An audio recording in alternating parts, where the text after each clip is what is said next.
Eu sou o pastor Marcelo Vaz, do Conselho das Igrejas de Nova Vida.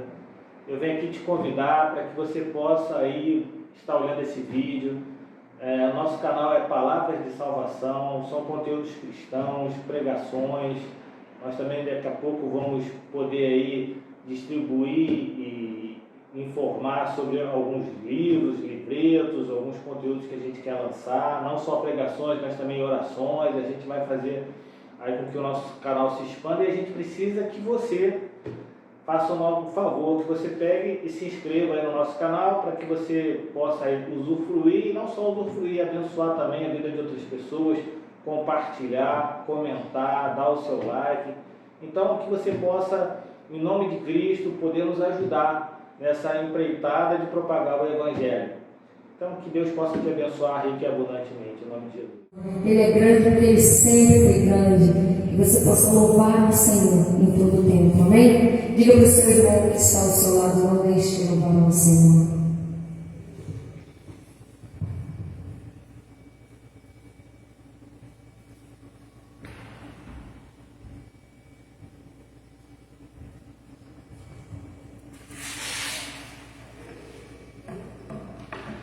Glória à igreja. Pai de Cristo, você pode abrir sua palavra de Juízes?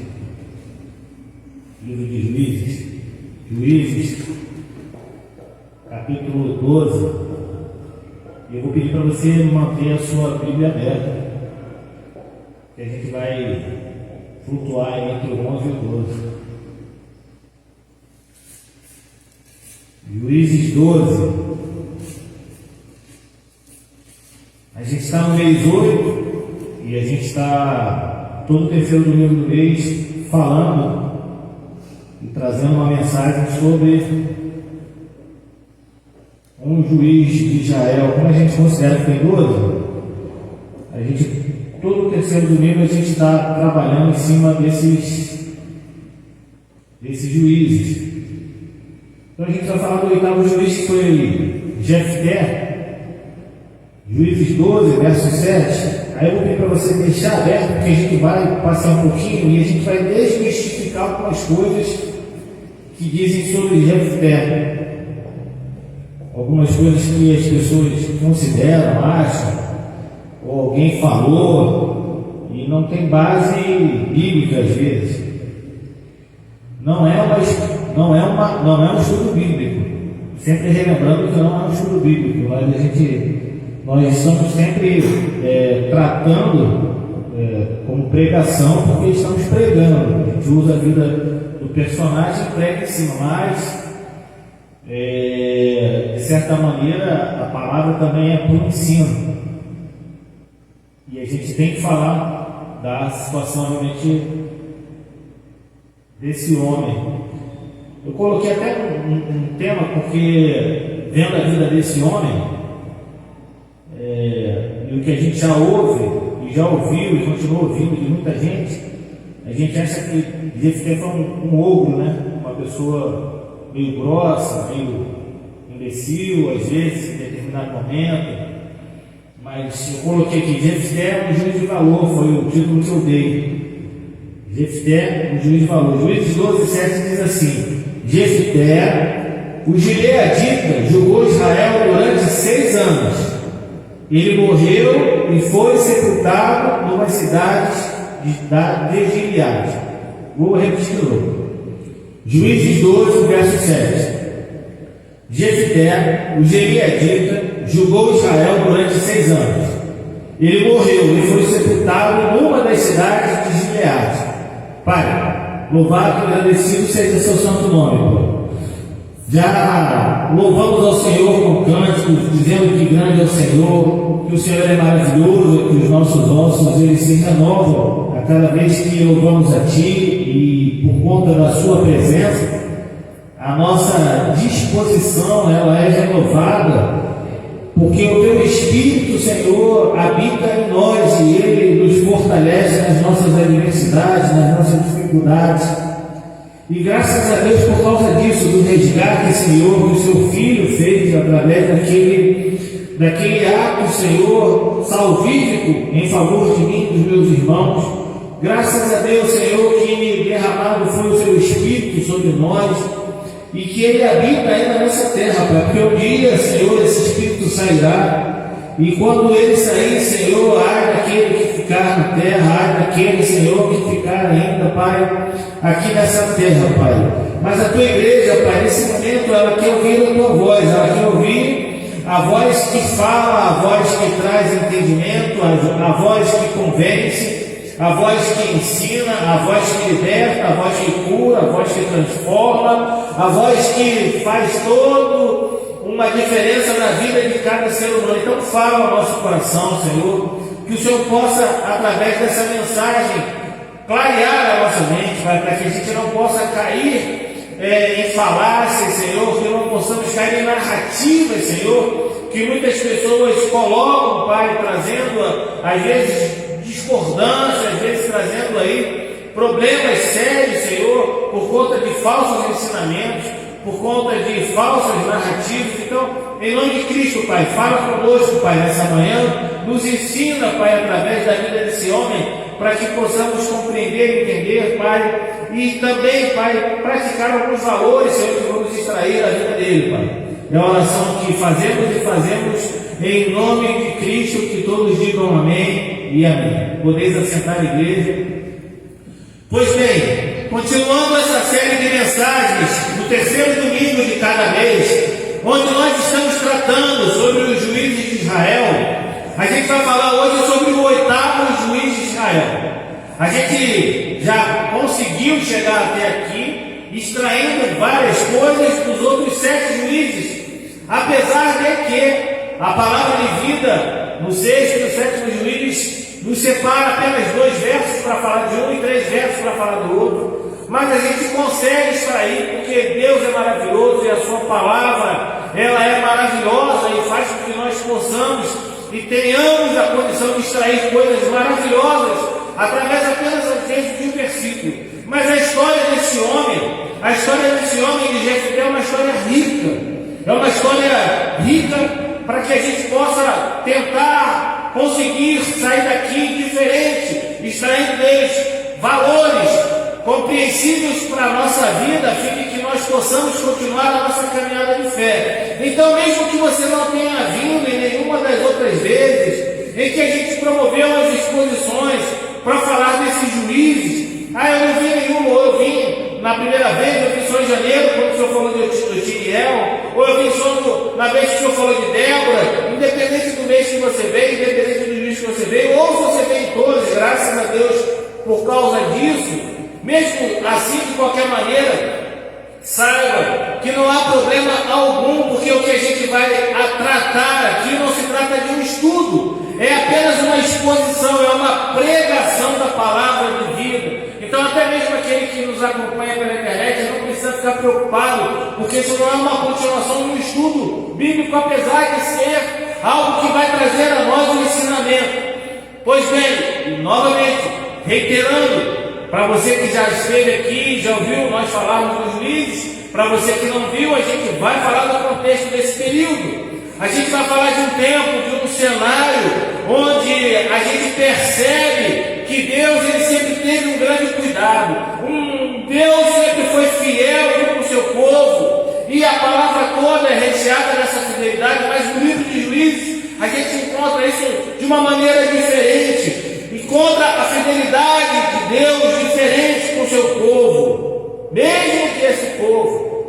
mesmo que esse povo não tenha retribuído de igual maneira esse zelo, esse cuidado, essa fidelidade desse Deus ele nunca foi fiel para com esse povo. Deus nunca quis se distanciar desse povo, muito pelo contrário, o distanciamento foi feito pelo próprio povo. O povo se distanciou de Deus, e nesse período, o povo oscilava entre se aproximar e se afastar de Deus. Esse livro é um dos livros mais impressionantes, mais fascinantes da Bíblia. Se alguém começar a ler a palavra de vida por esse livro, ele vai querer desistir logo no começo da sua caminhada, porque a gente vai encontrar histórias desses juízes, histórias desses personagens que são coisas, características próprias desse livro, e a gente vai até ser um pouco indigno, vai ver com indignidade algumas situações. Pois bem, a indignidade, a imperfeição, o desleixo para mim, para vocês, que estamos numa caminhada de vida, a deslealdade é por conta da observância do povo de Deus, das ordens e dos mandamentos de Deus, nada mais do que isso. Todos nós, e preste atenção que isso é um princípio bíblico, que vai para a nossa vida. Todos nós sofremos as consequências dos nossos atos e das nossas atitudes, sejam elas boas ou ruins. As consequências dos nossos atos sempre virão. Não tem como lançarmos uma semente para que nasça uma mangueira e cresça uma jabuticabeira e dê fruto de jabuticaba. Em algum momento da nossa vida, nós vamos sofrer as consequências.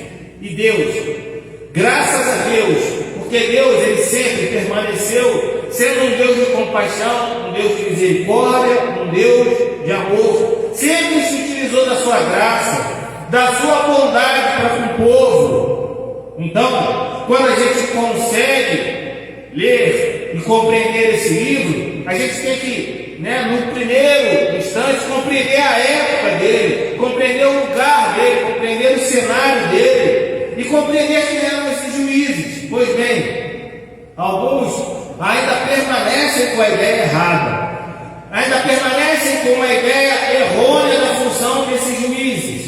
Eles não eram especificamente aqueles que julgavam as causas de Israel, a época da narrativa bíblica, apesar de que também faziam isso, mas não especificamente eram aqueles que julgavam. Não se levantavam juízes apenas para julgar as causas de Israel.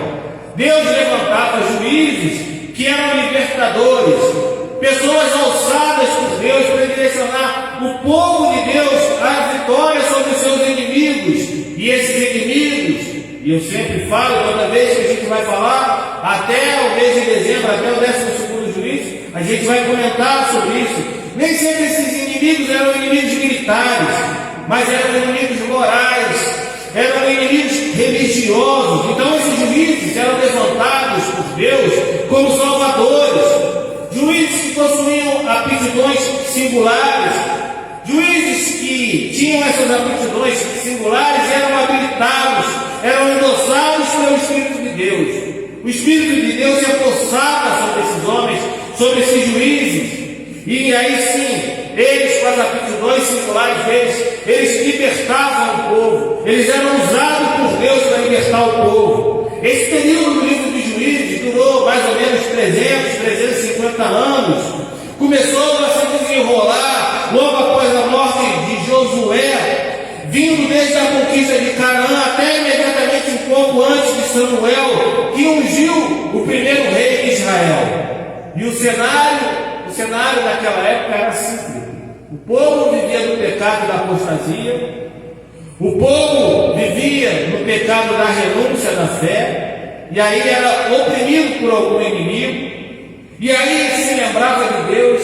Você deve estar até achando alguma coisa muito parecida com a sua vida, né? Aí se lembrava de Deus e clamava a Ele. Deus mandava então um juiz, um libertador, e assim quando esse juiz, esse libertador estava vivo, o povo então vivia tranquilo, não vivia a opressão dos seus inimigos, mas havia uma época que esse juiz morria, então o povo voltava para o pecado da apostasia. O povo voltava para o pecado da renúncia da fé, e aí novamente era oprimido por um inimigo, e aí começava tudo de novo, meu irmão. É importante nós termos a consciência de que o pano de fundo para a opressão do povo de Deus pelos seus inimigos era a apostasia. O que é apostasia? Renúncia da fé, esfriamento na fé em Deus, adoração a deuses pagãos. A palavra de vida diz que o povo de Israel serviu ao Senhor por todos os dias de Josué e dos anciãos, que viram as grandes obras feitas pelo Senhor. Porém, essa geração ela morreu. E aí levanta-se outro, e essa outra ela não conhecia a Deus, não conhecia e não tinha visto as obras e os feitos e as maravilhas que esse Deus tinha feito. Então essa geração apostatou no verdadeiro Deus, renunciou a fé no único e verdadeiro Deus para servir a outros deuses.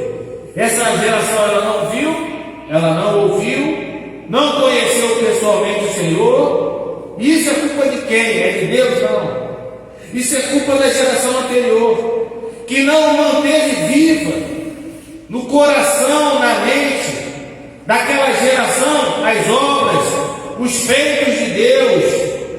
Não houve a preocupação necessária da geração mais velha de passar o conhecimento do Senhor para os filhos. Essa é uma grande preocupação que eu tenho, a de passar para as pessoas, principalmente para os meus filhos. E eu fico indignado quando eles vão ver aqui na igreja, pode ter certeza disso, por conta de alguma coisa. O mais estranho disso tudo é que, em vez de destruir os cananeus, os israelitas começaram também a lutar entre si e destruir uns aos outros. Os dias atuais, meu irmão, são iguaizinhos. Parece que a gente está falando dos dias de hoje, nada mudou. É notório a percepção de quanto é prejudicial para nós a presença de coisas do mundo na nossa vida. Deus mandou acabar com todos os povos daquela região, mas aí os israelitas não acabaram. Eles deixaram alguns povos ali ainda na região da terra de Canaã, deixou lá. E deixando eles lá, como Deus havia dito para não deixar, eles sofreram as consequências. Pois bem, nós devemos ser pessoas vigilantes, nós devemos ser pessoas prudentes, porque a apostasia dos dias de hoje é sinal da segunda vinda de Jesus. Então a igreja, que ainda é uma nação mais alta do que a neve, apesar aí de algumas pessoas acharem ou terem uma teologia diferente em relação a isso, ela jamais pode se deixar influenciar pelas coisas do mundo, porque elas começam de uma forma sorrateira, devagar, vai comendo pelas beiradas, vai entrando sorrateiramente. É a desestruturação da família, são os valores morais, valores éticos invertidos, o maior volume de iniquidades. Pois bem, esses são sinais de que a humanidade tem se afastado, tem se esquecido de Deus, e isso afeta a integridade espiritual estabelecida pelo verdadeiro conhecimento do Senhor. Mas Deus, na sua infinita misericórdia, Ele é admirável, porque apesar disso tudo, Ele corrige e Ele disciplina o seu povo, e Ele tem os seus métodos. Aquele povo não só se esqueceu do Senhor, mas também começou a servir aos outros deuses, principalmente a Baal, a Aserá, e Deus disciplinou. E para isso, o que Deus fez? Ele usou justamente os povos que os israelitas haviam deixado na terra de Canaã, os povos circunvizinhos de Israel. Então, em determinados momentos da história do povo de Israel, desse livro de Juízes principalmente, o povo israelita ele foi oprimido, ele foi subjugado, ele sofreu pelos povos circunvizinhos, mas eles todos, esses povos, foram usados para disciplina, para trazer juízo, e foram usados por Deus. E a disciplina e o juízo de Deus não revela que Deus é mau. Quando a gente disciplina o nosso filho, quando a gente quer trazer juízo para uma situação, a gente não revela a nossa consciência ruim. Não, muito pelo contrário, a gente revela o nosso amor, a gente revela a nossa compaixão. E Deus fez isso. Ele revelou o seu amor e a sua compaixão para com aquele povo. Meu irmão, minha irmã, a gente tem que enxergar as coisas com os olhos espirituais. O problema é que a gente enxerga com os olhos carnais. A gente fica olhando as coisas com os nossos olhos de carne. A gente tem que olhar, às vezes, as coisas com os olhos espirituais. A gente não pode ficar toda hora também espiritualizando todas as coisas.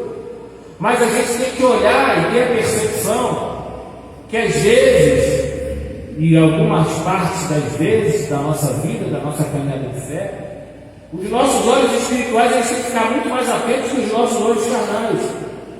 Porque nesse caso, a disciplina que Deus envia aos israelitas por causa da apostasia, ela é uma bênção que foi encoberta pelo povo opressor que fazia a vida difícil para o povo de Deus.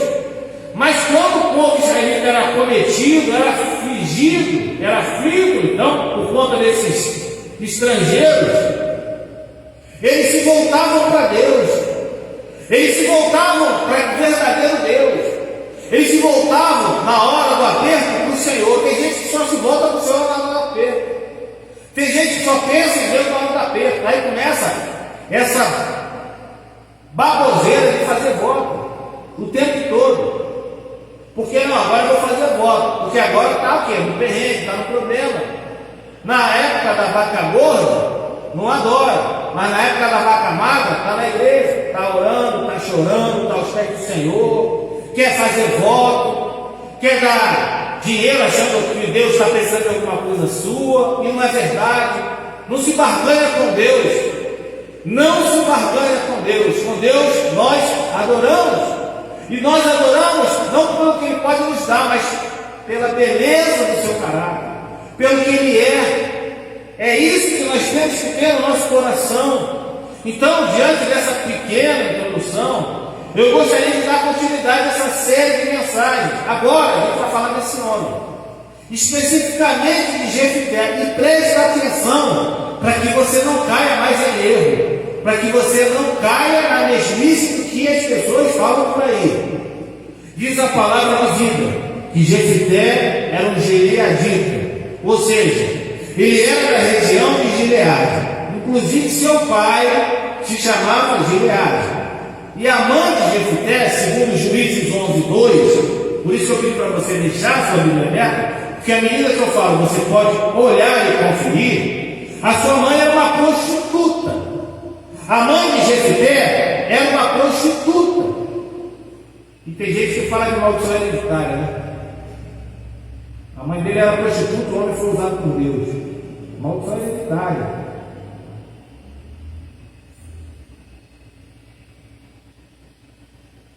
Se a mãe dele era prostituta e o pai era gileadita, Jefté era bastardo.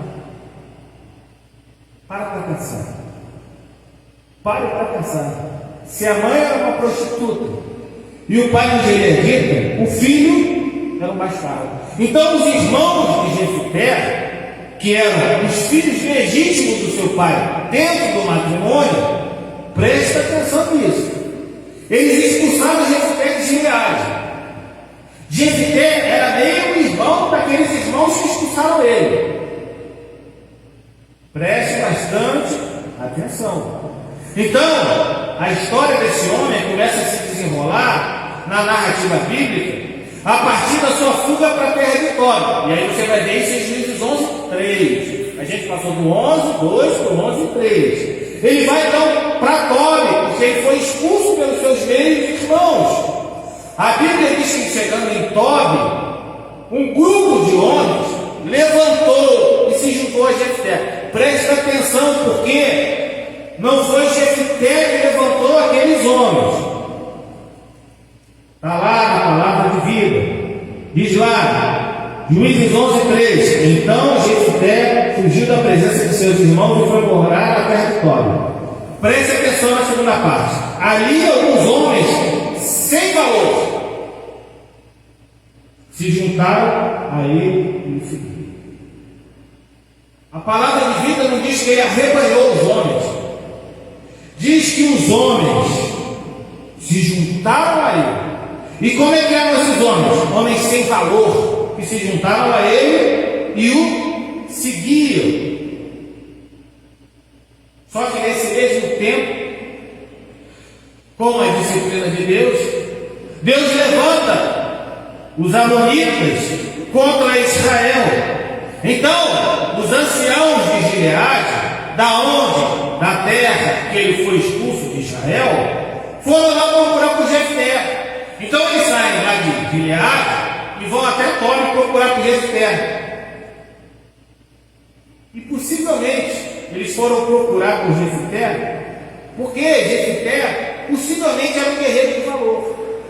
Porque ninguém vai sair da sua terra para procurar um filho de uma prostituta no meio de uma outra cidade que foi expulso da sua cidade natal de Gileade, a fim de que ele fosse guerrear para eles porque era mercenário. Não, foram lá porque viram em Jefté um guerreiro de valor. E a opressão do povo de Amon sobre Israel já era duradoura.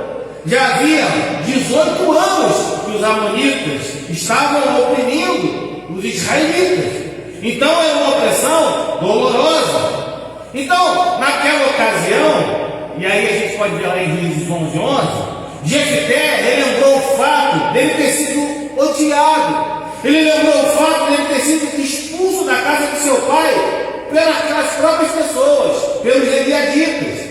E Jefté também percebeu que aqueles homens só tinham ido procurar a ele porque estavam em grande aperto. Meu irmão, minha irmã, presta atenção. Tem gente que só vai procurar você quando estiver no aperto. Tem gente que se diz seu amigo, mas só vai te procurar lá no aperto, porque você pode dar alguma coisa em troca. Então Jefté estava lá com os homens sem valor lá em Tome. Estava lá, e aqueles homens seguindo ele. Ninguém falou que Jefté saqueava nada. Ele estava lá só com uma galera lá que era pessoal sem valor. Mas aí, os anciãos vão lá. Chegando lá, Jefté percebendo que eles foram lá só por causa do aperto que eles estavam passando, eles começaram a conversar. E Jefté então ouve deles que eles prometeram a Jefté que Jefté não seria apenas líder só e apenas daquele grupo, mas que ele seria líder também sobre todos os moradores de Gileade.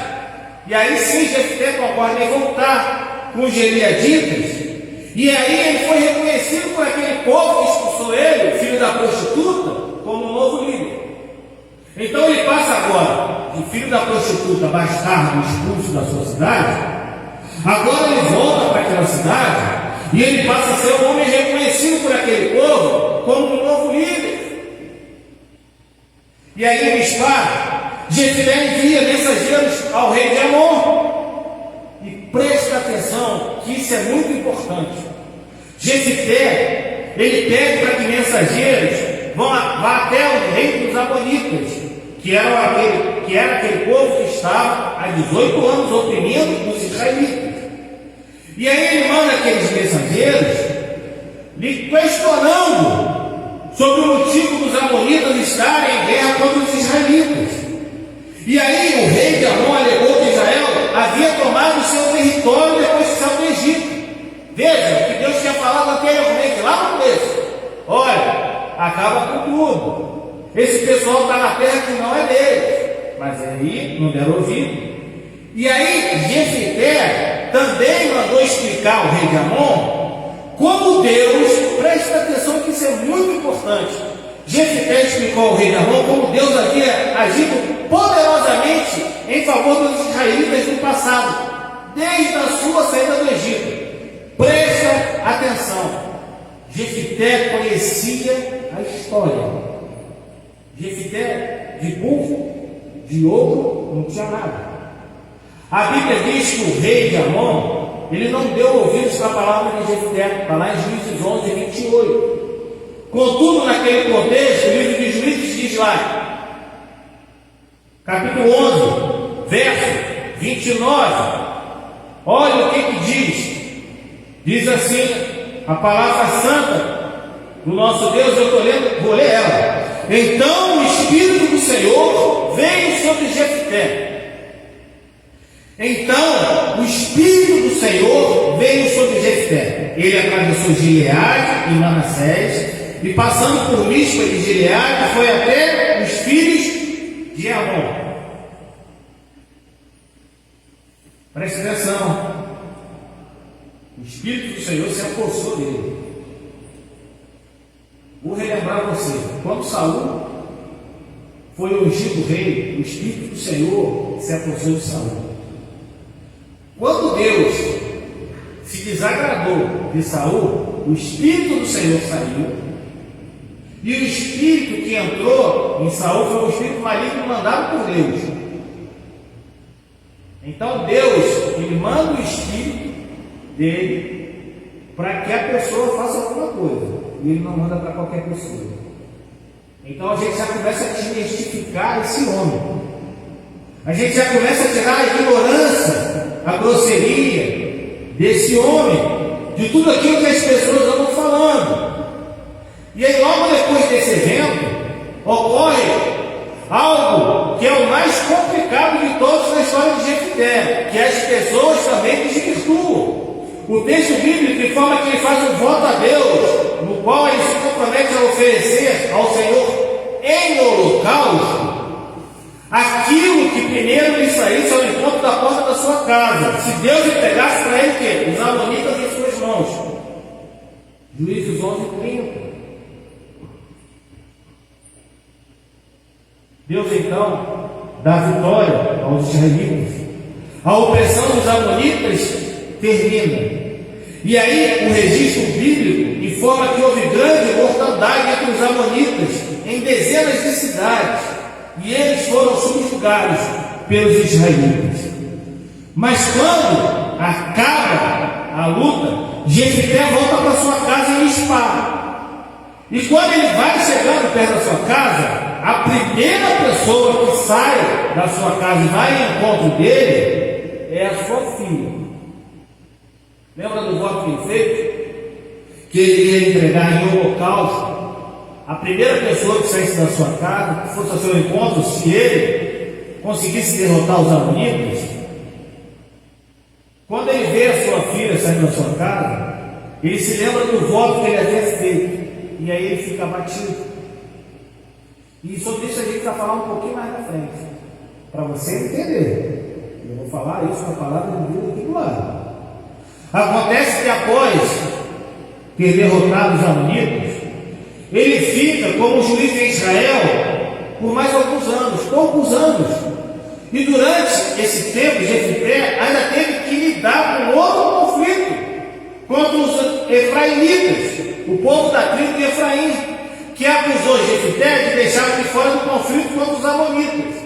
Veja bem, a própria tribo de Efraim fica chateada com Jefté porque não foi levado para a guerra contra os amonitas. E aí se volta contra esse homem também. Mas, segundo Juízes 12:2, parece que isso não era verdade. Porque Jefté tinha chamado os efraimitas antes da batalha, e eles que fizeram, ignoraram o chamamento. Está lá, Juízes 12:2. Então, talvez, a gente não tem certeza, isso signifique que os efraimitas estavam ressentidos porque queriam uma posição de destaque depois da guerra. Tem gente que é assim. Tem gente que não quer ir para a guerra. Tem gente que não quer orar. Tem gente que não quer lutar. E aí a gente faz aí, vamos fazer uma reunião de oração, vamos colocar no coração um propósito para isso, para aquilo. Aí chama a pessoa não vai. Aí a coisa acontece, a pessoa fica chateada porque, mas eu não participei, eu não concordo. Ué, chamamos, oramos, por que você não veio? Tem gente que é assim. Por isso que não é um estudo, é uma pregação. Seja como for, os homens de Efraim ficaram tão revoltados que eles ameaçaram queimar a casa de Jefté. E ao que parece, com ele lá dentro. Mas Jefté reuniu todos os homens de Gileade, lutou contra os homens de Efraim, e os efraimitas ainda acusaram os gileaditas de serem desertores das tribos de Efraim e Manassés. Jefté sofreu, como costuma dizer, o pão que não é para. Mas aí Jefté, ele conquista outra vitória. Lembra que o Espírito do Senhor estava sobre a vida dele? Ele conquista outra vitória. Então os efraimitas, eles foram dispersados, e os que tentaram retornar a Efraim, através dos vales do Jordão, acabaram mortos pelos soldados de Jefté. E soldados que fizeram teste de pronúncia, todos que quisessem passar por ali tinham que pronunciar a palavra Shibolete.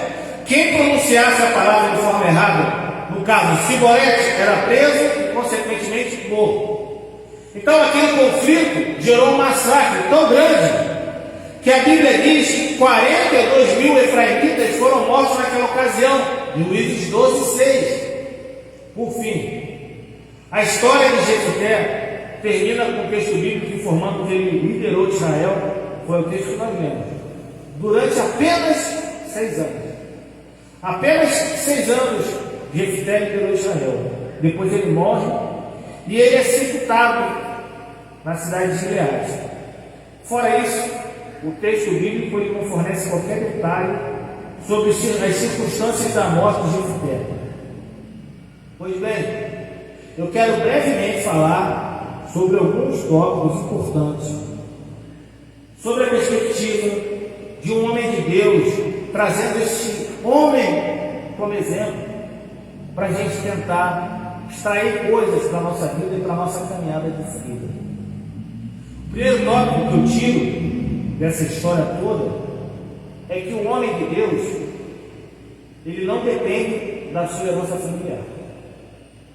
O homem de Deus, ele não depende da sua herança familiar. Juízes 11:1 diz: Jefté o gileadita era um guerreiro valente, porém sua mãe era uma prostituta, seu pai foi Gileade. Tem gente que nasce em berço esplêndido. Tem gente que já nasce herdando um bom nome. Tem gente que já nasce numa casa tendo amor, atenção, bens materiais. Jefté já nasceu no prejuízo. Jefté já nasceu no ruim. Herdou um legado ruim. Um legado de tão ruim que era vergonhoso. Ele foi expulso da própria casa do seu pai. Foi rejeitado pelos seus meios irmãos. Não tem mais. Você não vê hora nenhuma o pai dele defendendo ele. Você não vê no texto bíblico o pai falando: não vai não, fica aqui. Fica aqui dentro de casa. Frouxo. Mas Deus, que é rico em graça e misericórdia, e acolhe qualquer pessoa que se quebranta, acolheu ele. Deus não só acolheu, mas escolheu, chamou, capacitou, usou a sua vida de forma maravilhosa. Então o homem de Deus, ele não depende da sua herança familiar. Tem gente que acha que, poxa, eu não tenho condição, eu não tenho carro, eu não tenho uma casa, eu não tenho uma situação boa, eu sou a ovelha negra da família, eu sou uma pessoa com dificuldade. Meu irmão, o homem de Deus, e quando Deus alça, a sua herança familiar, para Deus não é nada. O que importa para Deus é o seu coração, é a sua disponibilidade, é a sua vontade. A imoralidade em alta, e como anda o mundo imoral, aumenta o número de vítimas de divórcio, pais e mães omissos, ausentes. Mas na graça de Deus, na graça do nosso Deus, a esperança, a restauração até para o filho de uma prostituta. Então, não prejulgue esse tipo de pessoa. Não prejulgue aquele que está marginalizado, porque ele pode estar agora nessa situação, mas Deus pode pegar, tirar ele, colocar em lugares altos. Então, o homem de Deus, ele não depende da sua herança familiar. Isso é uma das coisas que eu aprendo com Jefté. A outra coisa, o outro tópico que eu aprendo com o senhor Neném, que o homem de Deus, ele nem sempre são aqueles que a gente considera que são os melhores. Porque quer querer ou não? Pastor, eu cansei de ouvir isso da igreja que eu vi da igreja grande. Olha, aquele ali vai ser ordenado. Aquele ali vai ser pastor. O homem fala bem, conhece a Bíblia. O homem, homem de Deus. A mulher está lá, o filho está lá.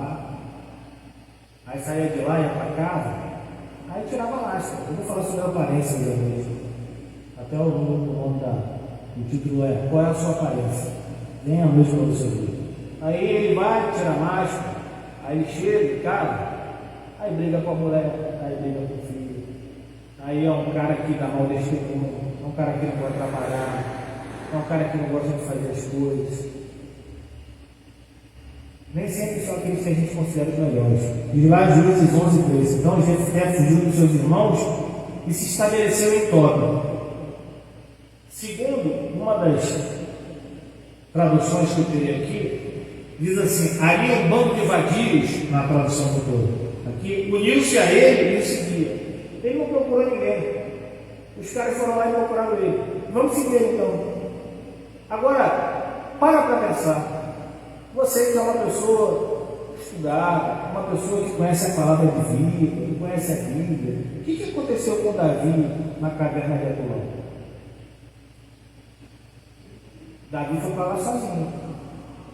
Quem é que apareceu lá? Sua família, os endividados, os cansados de espírito, os que estavam com dificuldade, os descontentes. E aí, o que eles fizeram? De Davi o líder. Foram eles que fizeram de Davi o líder. Está lá em 1 Samuel 22:2. Sempre que Deus levanta o líder e começa a trabalhar através dele, pessoas boas e pessoas ruins costumam se aproximar. Se a pessoa é boa ou ruim, se aproxima. E aí cabe a esse líder ensinar a pessoa o caminho do Senhor. Então, nem sempre um homem de Deus é aquele que a gente considera que é o cara, que é o bom, que é o melhor. Nem sempre. Terceiro tópico que eu vejo e eu extraio desse homem é que o homem de Deus ele é revelado na adversidade.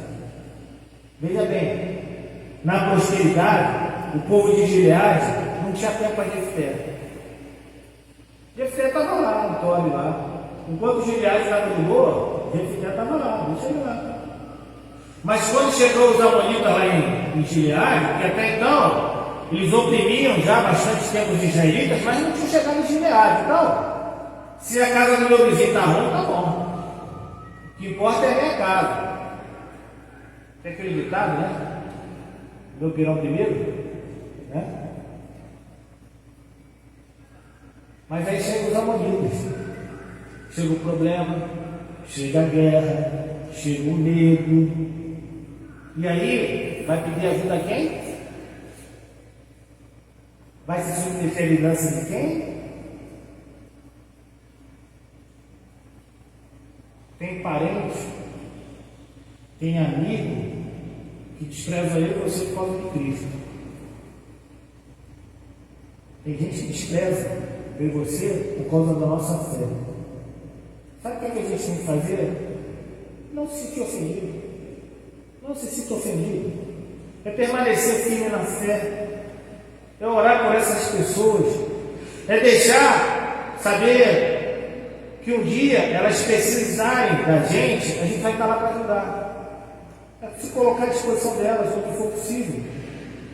Porque Deus, Ele costuma abrir corações no dia da adversidade. E aí essa pessoa, quem menos você espera, vai te chamar para conversar. Quarto tópico que eu vejo, esse homem de Deus, e retiro dele, Juízes 11, de 12 a 27, depois você lê. Jefté publicamente fala como Deus agia com poder em favor do seu povo no passado. E veja bem, eu fiz questão de falar que ele manda os mensageiros até o rei de Amon, porque ele fala sobre o que aconteceu naquela terra, porque ele tinha conhecimento, e só tem conhecimento da palavra de vida que estuda ela. Então esse homem, ele estudou a palavra de Deus, ele conhecia a palavra de Deus. O homem de Deus, ele estuda a palavra de Deus. Jefté manda falar com o rei dos amonitas como Deus agiu com aquele povo no passado. Então, apesar daquilo que a gente falou no começo, de que o povo e aquela geração não conhecia o Senhor, pelas suas obras, pelos seus feitos, Jefté conhecia. Jefté tanto conhecia que ele manda falar para o rei do Amonitas: olha, o nosso Deus, ele fez com que nós chegássemos nessa terra. Então nós atravessamos o Jordão a pés enxutos, nós conquistamos Jericó através do milagre de Deus, as muralhas caíram, nós entramos em Ai, depois de sermos derrotados uma vez, e nós começamos a conquistar as terras, porque Deus Todo-Poderoso falou com a gente. Houve uma guerra em que a gente estava lutando e Deus parou o tempo, porque à noite não ia ter condição do povo poder guerrear. E aí Deus lança pedra, e as pedras só caíram sobre o povo inimigo. Então ele vai falando sobre os feitos do Senhor, porque ele conhecia a palavra.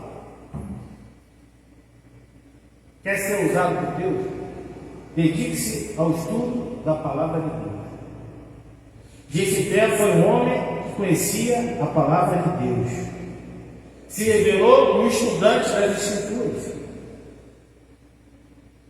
Quinto e último tópico é que o homem de Deus, ele sabe que o segredo da vitória está na presença de Deus. Lembra que eu li Juízes 11:29, que o Espírito do Senhor se apossou de Jefté e ele atravessou Gileade e Manassés?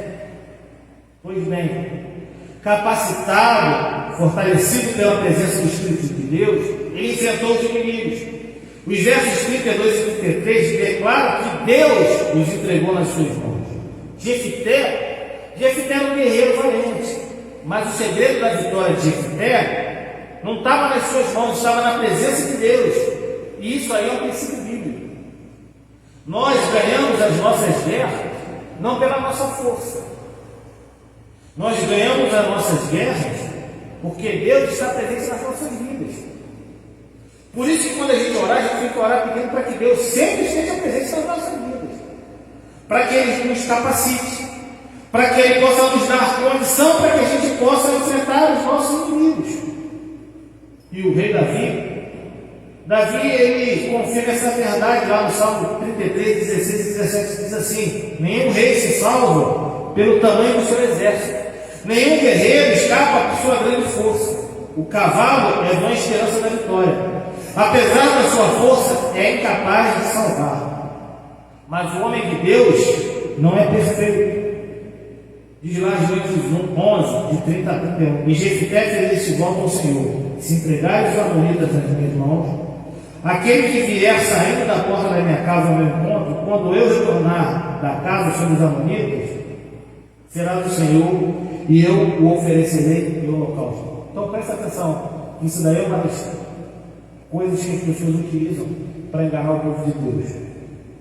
Jefté fez um voto estranho, um voto diferente, mas um voto muito diferente daqueles que pensam e propagam sobre algumas coisas. Porque se a gente ler atentamente o texto, não é bem o que dizem por aí, não é bem o que interpretam por aí. Jefté, ele não era um homem precipitado. Jefté, para começar de tudo, ele não era um homem precipitado.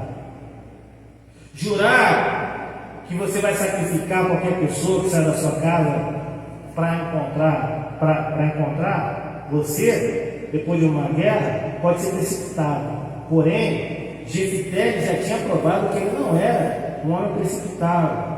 Lembra quando ele chega, os anciãos de Israel chegam a falar com ele? Lembra que ele manda um recado para o jeito dos amonitas? Ele era um homem cauteloso, ele não era precipitado. Ele fez um voto estranho, mas precipitado ele não era. Um pouco antes, Jefté, ele prontamente não atende o pedido dos anciãos para se tornar líder de Israel.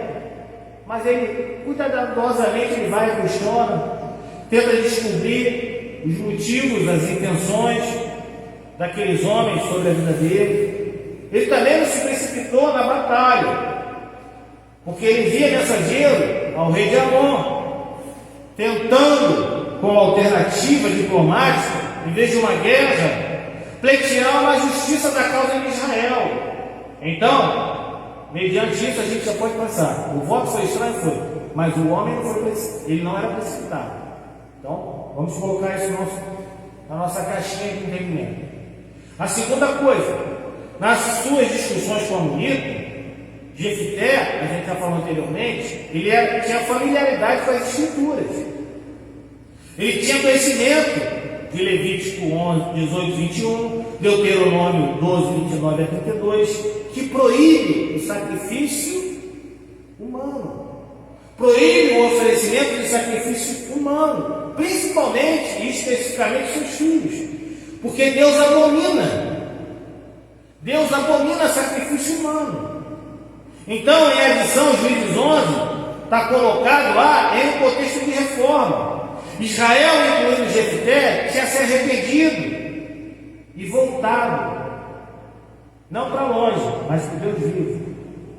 Então, se ele era conhecedor das Escrituras, ele sabia que Deus abominava sacrifício humano. Vamos continuar. Terceira coisa, quando Jefté fez o seu voto, o Espírito de Deus estava sobre ele.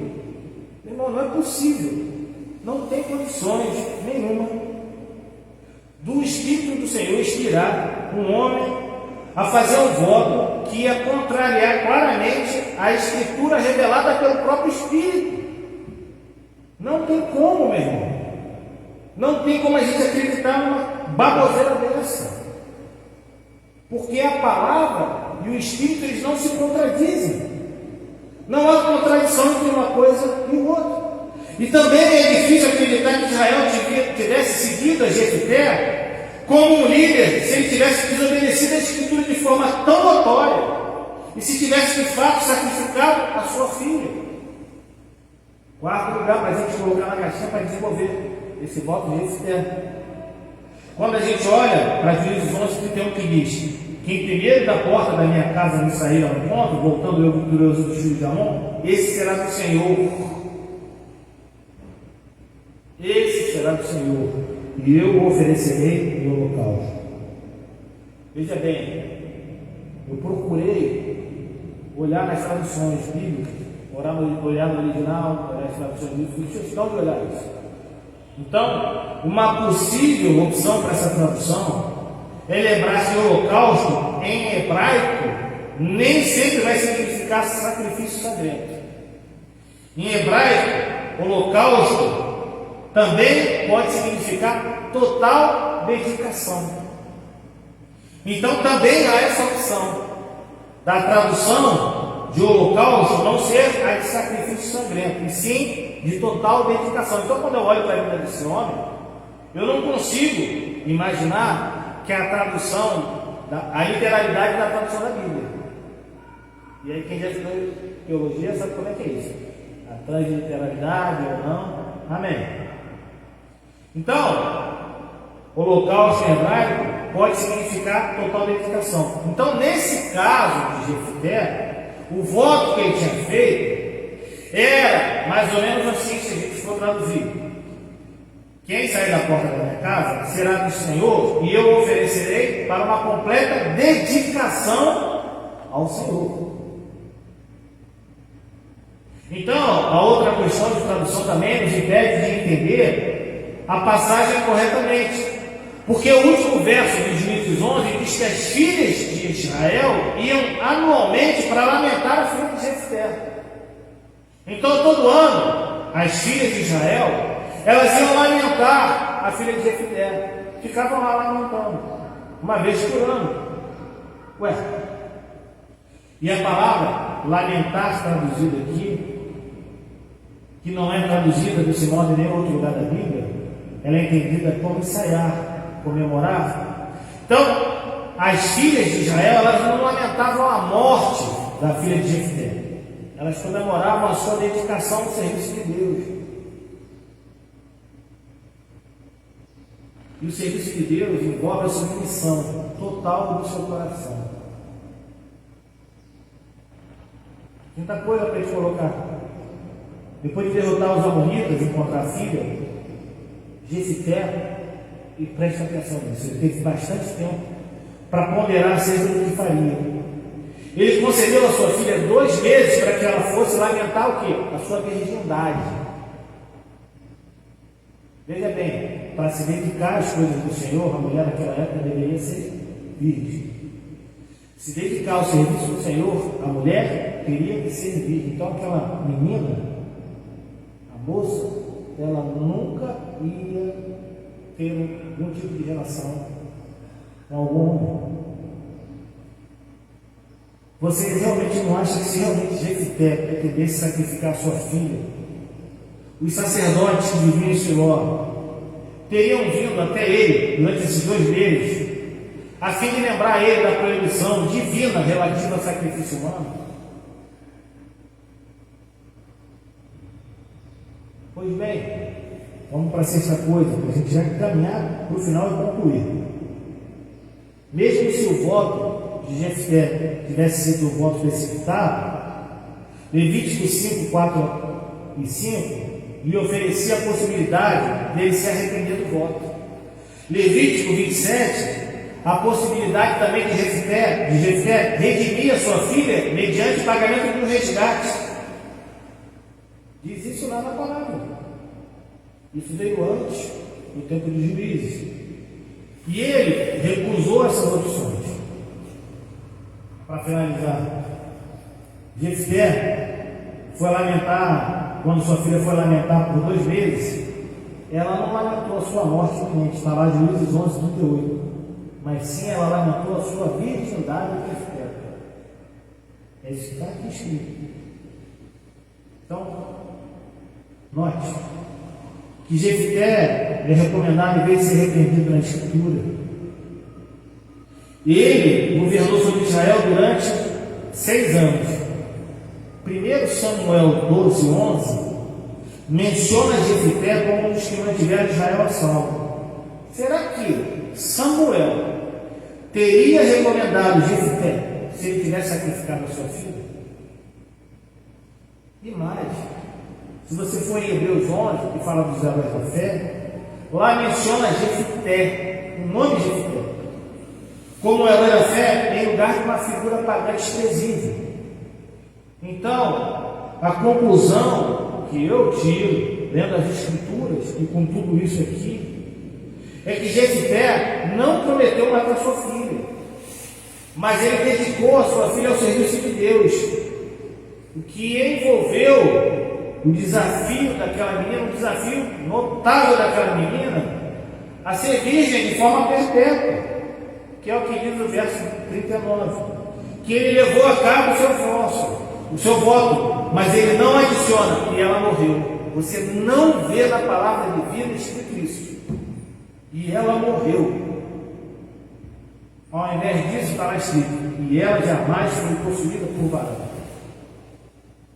Não caia nessa besteirada que as pessoas falam aí, perpetuam aí sobre essa situação. Jefté cumpriu o seu voto. Eu sei que vai dar problema aí, vão mandar comentário aí na internet. Jefté, ele cumpriu o seu voto, porque assim a sua filha viveu o resto da vida como uma virgem. Se você exigir perfeição de você mesmo, você vai acabar sendo frustrado. E se você exigir perfeição dos outros, você vai acabar frustrado. Então, olhe para Jesus. É em Jesus que a gente tem que pegar. Nele a gente vai encontrar a perfeição infinita, vai encontrar a graça superabundante, o perdão sincero. Todos os homens que a gente estuda aqui, todos os personagens bíblicos, eles foram imperfeitos, mas foram usados. Em Cristo a gente encontra a restauração completa, sabedoria, vitória sobre o pecado. Por quê? Porque Cristo ele é poderoso para libertar a gente de um passado difícil, de um passado vergonhoso, e ele é poderoso para fazer você homens e mulheres de Deus, independente de qualquer situação. Feche teus olhos pela tua cabeça. Deus bendito e amado, louvado e agradecido seja esse santo nome.